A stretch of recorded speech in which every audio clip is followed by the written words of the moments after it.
ശ്രീ റഹ്മത്തുള്ള, ഈ ലീഗിന്റെ രാഷ്ട്രീയം പരിശോധിക്കുമ്പോൾ ലീഗ് പല കാലത്തും UDF-ൽ പലതരത്തിലുള്ള സമ്മർദ്ദങ്ങൾ ചെലുത്തിയിട്ടുണ്ട്. പക്ഷേ അതെല്ലാം ആ അർത്ഥത്തിൽ ഗുണം ചെയ്തിട്ടില്ല. അഞ്ചാം മന്ത്രി പോലെയുള്ള കാലഘട്ടം നമുക്ക് മുന്നിലുണ്ട്. എന്നിരുന്നാൽ കൂടിയും ഇപ്പോൾ ഈ 3-ാം സീറ്റ് എന്ന ആവശ്യം ഉന്നയിക്കുമ്പോൾ കോൺഗ്രസിന് കഴിഞ്ഞ തെരഞ്ഞെടുപ്പിനെ അപേക്ഷിച്ച് ബാക്കിയെല്ലാം സിറ്റിംഗ് സീറ്റാണ്. ആ സിറ്റിംഗ് സീറ്റിൽ വിട്ടുവീഴ്ച ചെയ്താൽ മാത്രമേ 3-ാം സീറ്റ് എന്ന ലീഗ് സമ്മർദ്ദത്തിന് വഴങ്ങിയുള്ളൂ. പക്ഷേ നമുക്കറിയാം UDF-ന്റെ രാഷ്ട്രീയ സ്വഭാവത്തിൽ ലീഗ് അങ്ങേയറ്റം നിർണായകമായ ഘടകമാണ്. ലീഗിനെ പിണക്കി ഒരു രാഷ്ട്രീയ നീക്കത്തിനും കോൺഗ്രസ് തയ്യാറാവുകയില്ല താനും. പക്ഷേ ഇപ്പോഴത്തെ ഈ രാഷ്ട്രീയ സാഹചര്യത്തിൽ ലീഗ് സമ്മർദ്ദത്തിന് കോൺഗ്രസ് വഴങ്ങുമോ? അങ്ങനെ കരുതാനാകുമോ? ഈ നിലവിലുള്ള രാഷ്ട്രീയ സാഹചര്യത്തിൽ മുസ്ലിം ലീഗിന്റെ ആവശ്യം ഒരിക്കലും കോൺഗ്രസ് വഴങ്ങാൻ സാധ്യതയില്ല എന്നതാണ് സത്യം. എല്ലാ ലോക്സഭാ തെരഞ്ഞെടുപ്പിന് മുമ്പും മുസ്ലിം ലീഗ് 3-ാം സീറ്റ് എന്ന അവകാശവാദം ഉന്നയിക്കുകയും പിന്നീട് ഒഴിവ് വരുന്ന രാജ്യസഭാ സീറ്റ് കൊണ്ട് തൃപ്തിപ്പെടുകയും ചെയ്യുന്ന അവസ്ഥയാണുള്ളത്. മുസ്ലിം ലീഗ് എന്ത് പറഞ്ഞാലും ഇന്ത്യയിലെ പ്രത്യേക രാഷ്ട്രീയ സാഹചര്യത്തിൽ കോൺഗ്രസിന് കൂടുതൽ സീറ്റുകൾ വേണ്ടതുണ്ട് എന്ന കോൺഗ്രസിന്റെ ആവശ്യം ഒടുവിൽ അംഗീകരിക്കപ്പെടുകയാണ് ചെയ്തിരിക്കുന്നത്. ഇനി നിലവിൽ ഒഴിവ് വരുന്ന രാജ്യസഭാ സീറ്റ് കൊണ്ട് മുസ്ലിം ലീഗ് തൃപ്തിപ്പെടാനാണ് ഞാൻ കാണുന്ന സാധ്യത. പക്ഷേ ആ രാജ്യസഭാ സീറ്റ് നമുക്കറിയാം, ആ രാജ്യസഭാ സീറ്റിന്റെ ലഭ്യത എന്ന് പറയുന്നത് വരാനിരിക്കുന്ന നിയമസഭാ തെരഞ്ഞെടുപ്പിനെയൊക്കെ സ്വാധീനിക്കുന്നതാണ്. കാരണം ഇനി ഒഴിവ് വരുന്ന സീറ്റുകളിൽ കോൺഗ്രസിന് എത്ര ആളുകളെ ജയിപ്പിക്കാനാവും, കോൺഗ്രസിന് ജയിക്കാൻ കഴിയുമോ, UDF-ന് ഒരു സീറ്റിൽ ജയിക്കാൻ കഴിയുമോ തുടങ്ങിയ പ്രധാനപ്പെട്ട വിഷയങ്ങൾ ബാക്കി നിൽക്കുന്നുണ്ട്. അപ്പോൾ രാജ്യസഭ എന്ന കിട്ടാൻ സാധ്യത വിദൂരമായ ഒരു സാധ്യതയിലേക്ക് ലീഗ് വഴങ്ങിക്കൊടുത്ത് അവർ ഒതുങ്ങിപ്പോകുമോ? അങ്ങനെ കരുതണോ?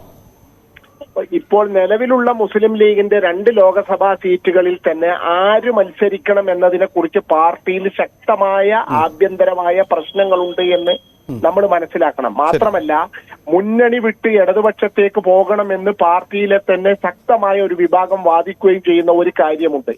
അതിനിടയിലാണ് ലോക്സഭാ തെരഞ്ഞെടുപ്പും അതിനുശേഷം നിയമസഭാ തെരഞ്ഞെടുപ്പും ഒക്കെ വരുന്നത്. മുസ്ലിം ലീഗ് എന്തായാലും 3-ാം സീറ്റ് കിട്ടാത്തതിന്റെ പേരിൽ മുന്നണി വിടുമെന്നോ കോൺഗ്രസുമായി തെറ്റിപ്പിരിയുമെന്നോ ഒരിക്കലും നമ്മൾ കരുതേണ്ടതില്ല. കാലാകാലങ്ങളിൽ 3-ാം സീറ്റ് ഏത് സീറ്റ് എന്നതിനെ കുറിച്ച് പോലും മുസ്ലിം ലീഗ് ഇതുവരെ ഒരു തീരുമാനത്തിലെത്തിയിട്ടില്ല എന്ന് നമ്മൾ മനസ്സിലാക്കും. മാത്രമല്ല, ഇനി കോൺഗ്രസ് 3-ാം സീറ്റ് അനുവദിച്ചു എന്ന് തന്നെ വെക്കുകയാണ്. മുസ്ലിം ലീഗിന് സ്വന്തം നിലയിൽ പൊന്നാനിയെ പോലെയും മലപ്പുറത്തെ പോലെയും സ്വന്തം നിലയിൽ ജയിക്കാൻ കഴിയുന്ന മറ്റൊരു സീറ്റും ഇല്ല എന്ന് നമ്മൾ മനസ്സിലാക്കണം. വടകരയാണെങ്കിലും കണ്ണൂരാണെങ്കിലും കാസർഗോഡാണെങ്കിലും ഒക്കെ ലീഗിന് സ്വാധീനമുള്ളത് ഈ പ്രദേശങ്ങളിലൊക്കെയാണ്. ഈ സീറ്റുകളിൽ ഒന്നിലും മുസ്ലിം ലീഗിന് സ്വന്തമായി കോൺഗ്രസിന്റെ പരിപൂർണ പിന്തുണയുണ്ടായാൽ പോലും ജയിക്കാൻ കഴിയുകയില്ല എന്നതാണ് സത്യം. പക്ഷേ മുസ്ലിം ലീഗ് അണികളെ തൃപ്തിപ്പെടുത്താൻ ഞങ്ങൾ ചോദിച്ചിട്ടുണ്ട് എന്ന് പറയുന്നത് രൂപത്തിലുള്ള ഒരു ചോദ്യവും കിട്ടിയാൽ ഒരു രാജ്യസഭാ സീറ്റ് കിട്ടട്ടെ എന്ന ഒരു അഴകുഴമ്പൻ നയവുമാണ് ഈ സീറ്റ് എല്ലാ കാലത്തും ലോക്സഭാ തെരഞ്ഞെടുപ്പിന്റെ എല്ലാ വേളയിലും 3-ാം സീറ്റിന് അവകാശവാദം ഉന്നയിക്കുകയും ഇപ്പോൾ തരാൻ കഴിയില്ല എന്ന കോൺഗ്രസിന്റെ അഭിപ്രായം കേട്ട് തിരിച്ചു പോരുകയും ചെയ്യുന്ന ഒരു രീതിയാണ് മുസ്ലിം ലീഗിന്. ഏതായാലും താങ്കൾ ഒന്ന് തുടരുക. നമുക്ക് താങ്കൾ പറഞ്ഞ ആ വാദത്തിന്റെ ഒരു തുടർച്ച ചർച്ചയിൽ ആവശ്യമാണ്. ഞാൻ അതിലേക്ക് തന്നെ വരിക. താങ്കൾ ഒന്ന് തുടരുക, അല്പം സമയം തുടരുക. അനുമോദുണ്ട് മലപ്പുറത്ത് തന്നെ. അനുമോദ്, നമുക്ക് രണ്ടാമത് പരിശോധിക്കേണ്ട ഒരു കാര്യം, മുസ്ലിം ലീഗിലെ ഈ സമ്മർദ്ദതന്ത്രം ഏത് തരത്തിൽ ഫലം ചെയ്യുന്നു എന്നതിനപ്പുറം ലീഗിന്റെ ഇത്തവണത്തെ പരിഗണന